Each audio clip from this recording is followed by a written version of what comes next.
Olá, nós vamos continuar então o estudo do direito sucessório. Conversamos na última oportunidade sobre a abertura da sucessão a partir da ideia de que a sucessão é um fato jurídico, porque tem relevância para o direito, e que a abertura da sucessão ela pode se dar tanto pelo fato jurídico morte real, que é o ponto de partida, e ela pode envolver não apenas a chamada sucessão legítima, ou sucessão legal, que é aquela que é regida por uma série de dispositivos legais, e dispositivos esses que são matéria de ordem pública, mas também pela chamada sucessão testamentária, o testamento como negócio jurídico mortis causa, isto é, negócio jurídico que tem efeitos a partir do exato momento em que o testador venha a falecer, abrindo-se a oportunidade para que o sucessor testamentário diga se aceita ou não a contemplação que o testador lhe oferece. Então, nós temos a sucessão legítima e a sucessão testamentária. E o momento de abertura dessa sucessão, seja legítima ou seja testamentária, é o exato momento da morte do de cujus, do autor da herança, que é também chamado de sucedido, né? Porque nós temos na sucessão o sucessor, que é o herdeiro, que é o contemplado pela herança, e o sucedido, que é o de cujus. Então, nós vamos agora prosseguir, porque na aula passada falamos um pouquinho sobre o que é a morte real, o que consiste a morte real, fizemos a diferença entre morte real e morte aparente, e falamos que a Lei de Registros Públicos apresenta vários elementos com relação à morte real. Quem atesta é o médico, quem deve declarar a morte real perante o oficial de registros civis, o que deve ter o conteúdo do atestado de óbito, tudo isso nós abordamos na aula passada. Falamos sobre o assento tardio, que é aquele assento que é feito depois de 24 horas, que precisa de autorização do juiz, do corregedor do registro público.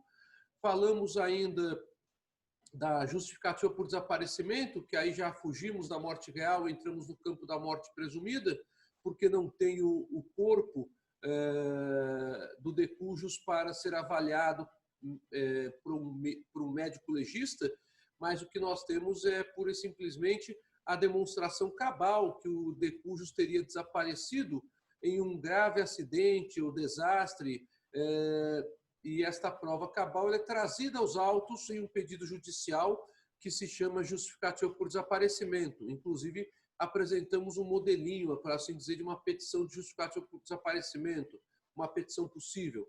E aí nós não temos como o médico declarar o óbito. É necessário, então, que o juiz substitua a falta de declaração médica pela falta de cadáver e diante dos fatos trazidos aos autos, ele acaba julgando procedente, se for o caso, claro, a justificativa por desaparecimento, estabelecendo a data e horário provável e local em que a pessoa teria morrido para os fins de abertura da sucessão. E a segunda possibilidade de morte presumida é a da morte por desaparecimento sem que se saiba em que local a pessoa teria desaparecido. É, portanto, uma situação bem mais difícil que a morte presumida por ausência, que foi onde nós paramos na matéria da semana passada. Eu estou à disposição, qualquer dúvida ou pergunta que vocês tenham, lembrando apenas que a matéria está toda, inclusive em videoaula, no nosso live, na nossa plataforma da Universidade de São Judas, e que, além disso, nós também temos o canal do YouTube, o meu canal que eu tenho apenas utilizado, é só para isso realmente que eu acabei dando agilidade ao canal, que é o Roberto Seis em Lisboa, onde eu tenho postado todas as videoaulas que eu tenho feito na Universidade de São Judas, na PUC de São Paulo e na Campos Sales, nesses tempos de pandemia desde o semestre passado, em Direito Civil, em Direito Internacional e em Direito Consumidor. Vai ser uma alegria se você for lá, se inscrever no canal e, eventualmente, curtir algum vídeo. Bom, então nós vamos agora voltar com a discussão da morte presumida, trabalhando mais com um processo que é um processo extremamente complexo. É o processo mais complexo de sucessão que nós temos no direito brasileiro, que é o processo de ausência. Primeira coisa, lembrem-se, tanto a ausência quanto a justificativa por desaparecimento são situações de morte presumida, porque não há declaração médica pela falta de cadáver. Então, como não há cadáver encontrado, apenas pode-se falar em uma eventual ideia de morte se o juiz decidir isso em uma sentença judicial em um processo próprio. A primeira modalidade que nós já estudamos, que é a do artigo 88 da Lei de Registros Públicos, é bastante simples no sentido de que os interessados, normalmente os herdeiros, mas os credores também são interessados em ter essa situação resolvida para receberem os créditos que o de cujus tinha, mas acabou não pagando porque desapareceu, já tem uma prova pré-produzida de que a pessoa desapareceu em um determinado local em uma determinada data. Essas provas pré-produzidas, elas são todas obtidas a partir dos meios de prova aceitos em direito. Então, através de prova testemunhal, através de prova documental, prova pericial, através de áudios, vídeos, provas eletrônicas, porque o áudio e o vídeo nem sempre é eletrônico. Então, qualquer meio de prova que demonstre que a pessoa desapareceu em um determinado local, em que esse desaparecimento está ligado justamente a uma tragédia, a algum acontecimento que gerou a morte de pessoas e que não há condições de identificar o cadáver dentre os cadáveres localizados, ou que simplesmente não se localiza o cadáver daquela pessoa mesmo interessada pelos herdeiros, abre a possibilidade do artigo 88 da Lei de Registros Públicos. Eu até brinquei com vocês o exemplo do caso do Náufrago, daquele filme do Tom Hanks, que ele foi dado como morto por um instituto parecido com esse que nós temos no direito brasileiro no artigo 88 da Lei de Registros Públicos. Havia toda a prova cabal no filme de que o Tom Hanks havia embarcado numa aeronave da empresa para a qual trabalhava e que essa aeronave havia desaparecido no Oceano Pacífico. Bem, a situação é muito diferente no processo de ausência, porque no processo de ausência nós não temos o indicativo cabal de um acidente ou de um desastre. Nós simplesmente temos a ideia de que a pessoa se encontra em lugar incerto e não sabido. E como a pessoa se encontra em lugar incerto e não sabido, nós podemos ter, quando muito, uma referência por onde a pessoa passou na última vez. E referência por onde a pessoa passou pela última vez não tem nada a ver com a ideia de indicativo de morte. Então, o processo de ausência, ele começa com um processo bastante complicado, porque ele trabalha com uma expectativa inversa da justificativa por desaparecimento do artigo 88 da Lei de Registros Públicos. No processo de ausência, sequer se tem noção do que aconteceu com a pessoa depois daquele local em que ela teria passado naquela data que foi obtida por qualquer meio de prova que o direito viabiliza. Diante disso, vamos então iniciar a projeção de hoje.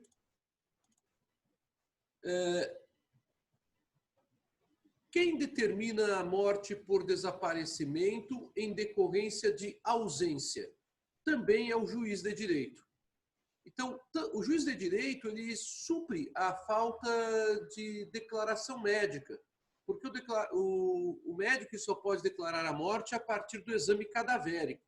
Como o juiz não tem essa situação do médico, no caso concreto, porque não há cadáver, eu até fiz uma brincadeira com vocês de jargão policial, que onde não tem cadáver não tem presunto, e onde não tem presunto não tem festa, então os herdeiros não podem festejar a partilha da herança futura, no futuro, né? O que acontece? Eu preciso ter a declaração judicial. Quando não há indicativos de que a pessoa teria morrido em um determinado local em uma determinada data, aí temos o processo de ausência, que é o segundo processo mais complexo de morte por desaparecimento.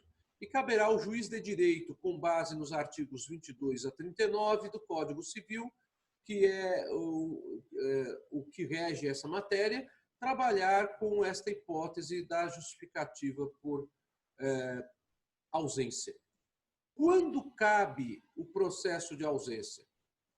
Quando o paradeiro é ignorado, é a primeira coisa. Lembrem-se, ao contrário do que acontece na justificativa por desaparecimento do artigo 88 da Lei de Registros Públicos, aqui nós não estamos falando em um local em que a pessoa desapareceu fruto de um grande acidente ou de uma fatalidade. O que nós temos realmente é um paradeiro ignorado.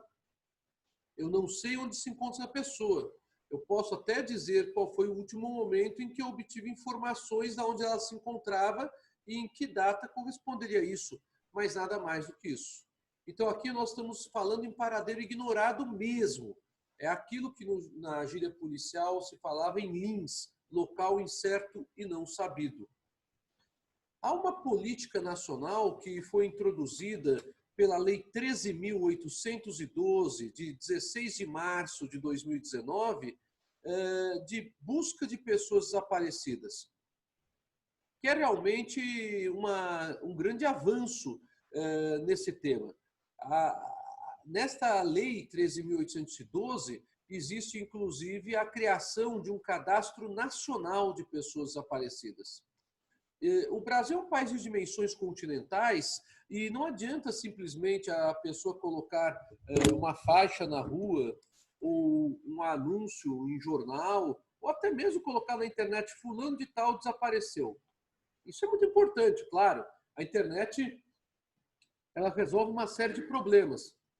Também traz uma série de problemas para muita gente. Mas a internet ela pode ser um veículo que facilite a localização de uma pessoa que está desaparecida. Mas a organização de um cadastro é importante para que as autoridades públicas das diversas esferas, federal, estadual e municipal, possam agir de forma articulada e que possam, então, uma auxiliar a outra no encontro de pessoas desaparecidas. Quem é pessoa desaparecida para a lei? Essa definição de pessoa desaparecida para a lei é um pouco mais ampla do que a definição do ausente, mas não tenha dúvida que o ausente se enquadra nesta definição.